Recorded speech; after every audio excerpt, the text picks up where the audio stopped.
Bonjour, Alain Roger Fotsodada, bienvenue à la capsule de l'eau. Aujourd'hui, nous allons continuer de parler de la pression de l'eau.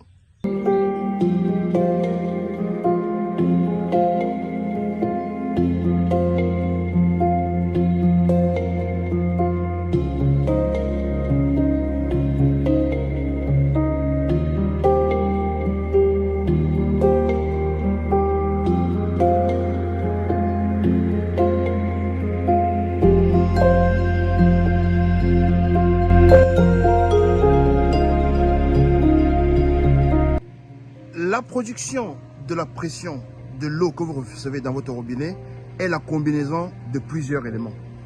Tenez, il y a d'abord le compresseur, comme vous l'entendez fonctionner là pour le moment. Il faut un compresseur, il faut un tank de stockage d'eau, mais aussi il faut un hydrotank que voici. L'hydrotank que nous pouvons appeler banalement le suppresseur. Alors, l'hydrotank, il reçoit l'air du compresseur, mais il reçoit aussi l'eau du tank de stockage dans un ratio 50-50, c'est-à-dire 50% d'eau, 50% d'air.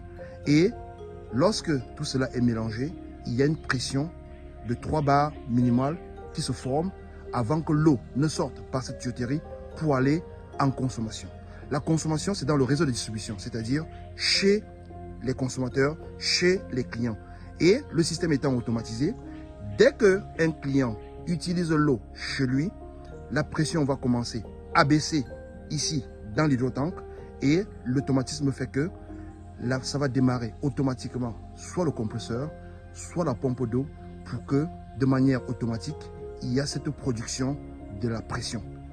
Donc, c'est pour ça que si vous regardez dans votre réseau d'eau, à chaque fois que vous allez commencer à utiliser l'eau pendant longtemps, à un moment donné, la pression aura tendance à vouloir baisser et subitement, elle va remonter. Parce que la station de traitement d'eau s'est rendu compte qu'on a utilisé l'eau, la pression a baissé et le compresseur s'est mis en route avec la pompe d'eau et elle a recommencé à faire augmenter la pression. Et c'est pour ça que subitement, vous voyez une augmentation de la pression de l'eau. Donc, le moins on utilise, le moins le besoin de pression va se faire. Mais il faut toujours maintenir une pression de 3 bars minimales dans votre tuyauterie. C'est une obligation que l'entreprise qui vous fournit de l'eau doit avoir. Elle doit vous fournir de l'eau avec cette pression.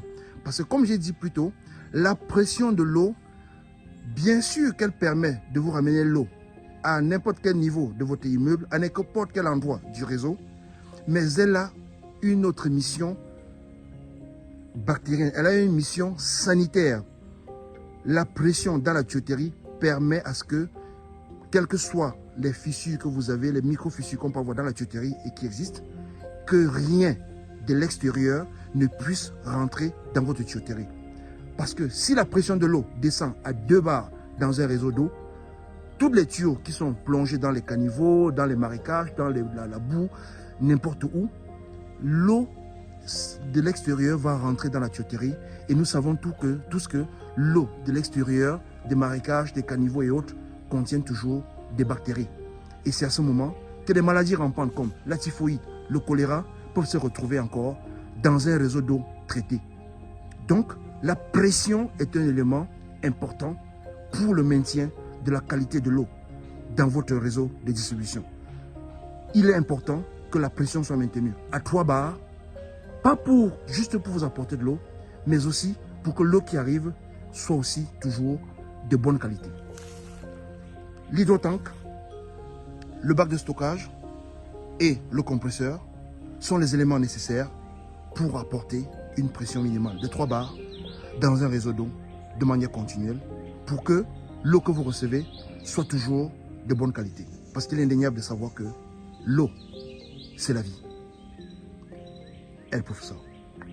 Cette capsule de l'eau vous est offerte par CFOTME. CFOTME est le centre de formation professionnelle des métiers de l'eau et de l'environnement. CFOTME, une école au service de l'eau et de l'environnement.